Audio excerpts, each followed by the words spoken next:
Payment voucher में जाके इसको पेमेंट कर देना है। तो बाय में क्या लिखिएगा, तो बाय में आपको लिख देना है ऑडिट फी ड्यू कितना, तो 60। बाय में लिख देंगे SBI, सारा पैसा हम लोग कैसे पेमेंट कर रहे हैं, तो SBI के थ्रू पेमेंट। अब ऑडिट फी पेमेंट करने के बाद नेक्स्ट अब हमको क्या करना है, इनकम टैक्स पेमेंट करना है। तो इनकम टैक्स का शेड्यूल है कि इनकम टैक्स में अगर 7 लाख से कम प्रॉफिट है तो हमको टैक्स नहीं पे करना है, लेकिन 7 लाख से ज़्यादा है तो उसमें आपको क्या करना पड़ेगा, टैक्स पेमेंट करना पड़ेगा। तो 98,30,200 में अगर आप 7 लाख को माइनस कीजिएगा तो कितना बचेगा, 91,30,200, यानी कि हमको टोटल इतना में टैक्स पे करना है। तो सबसे पहले क्या कीजिए, अकाउंटिंग वाउचर्स में चलिए। जैसे ऑडिट फी पेमेंट करने से पहले हम लोग एडजस्टमेंट किए थे, उसी तरीके से इनकम टैक्स पेमेंट करने से पहले हम लोग क्या करेंगे, इनकम टैक्स का एडजस्टमेंट करेंगे। तो आपको क्या करना है, बाय में लिखना है इनकम टैक्स। कैलकुलेट करने का दो तरीका, या तो अल्ट सी नहीं तो कंट्रोल+N। जैसे हम लोग अल्ट सी रेस किए, ये लिखिएगा 91,30,200 इंटू 50 डिवाइडेड बाई 100, यानी कि हम कितना में 15% का इनकम टैक्स पे कर रहे हैं। फिर बाकी में लिख दीजिएगा इनकम टैक्स ड्यू। अब इनकम टैक्स को एडजस्ट करने के बाद आपको क्या करना है, F5 प्रेस कर देना है। F5 प्रेस करने के बाद लिखिएगा इनकम टैक्स ड्यू। अब जो यहाँ करंट बैलेंस दिख रहा है, उस करंट बैलेंस को आपको क्या कर देना है, तो पेमेंट कर देना है। 2 में लिख दिया SBI, सारा पैसा हम लोग क्या किया, SBI के थ्रू पेमेंट कर दिए।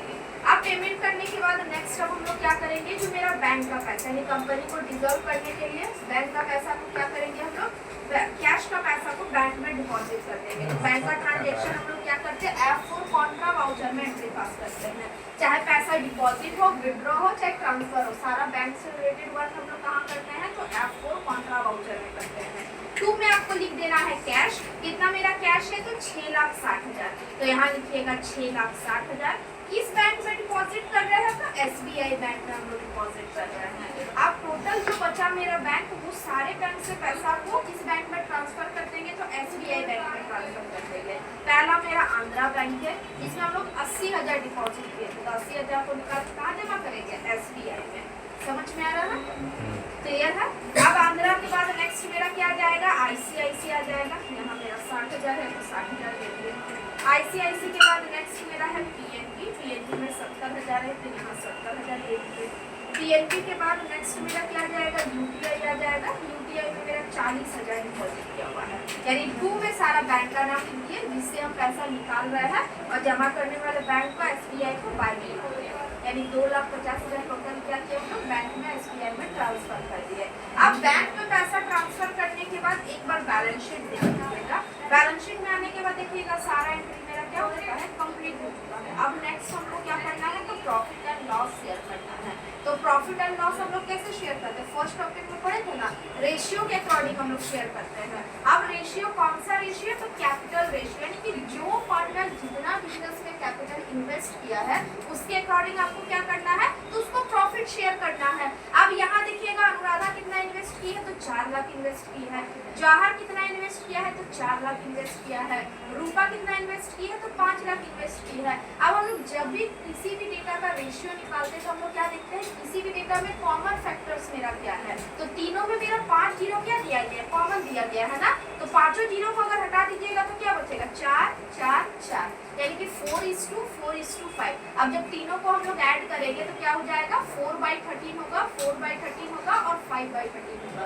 रेशियो में किसी को कोई डाउट, क्लियर है, समझ में आया आपको, नहीं समझ में आया बोलिए, दोबारा समझाइए, क्लियर है। अब प्रॉफिट और लॉस शेयर करने से पहले हम लोग एडजस्टमेंट करेंगे। तो अकाउंटिंग वाउचर्स में जाके F7 प्रेस कीजिएगा। बाय में क्या लिख देना है, प्रॉफिट और लॉस। अब यहाँ बैलेंस लिखिए, जो प्रॉफिट एंड लॉस का बैलेंस है वो बैलेंस पूरा यहाँ लिख देना है। सबसे पहले यहाँ लिखिए जवाहर कैपिटल अर्ट्स 84,60,670 इंटू 4 डिवाइडेड बाई 30। रूपास कैपिटल अर्ट्स 84,60,670 इंटू 5 डिवाइडेड बाई 30। अब जो बचेगा वो किसको मिल जाएगा, तो अनुराधा को।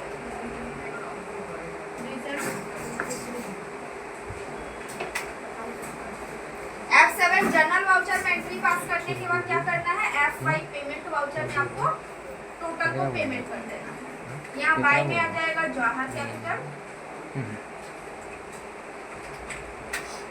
अब कहाँ रिकॉर्ड कर रहा भाई?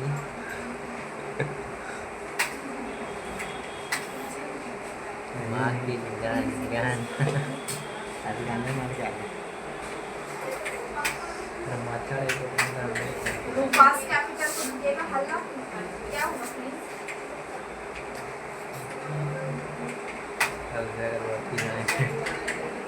रूपास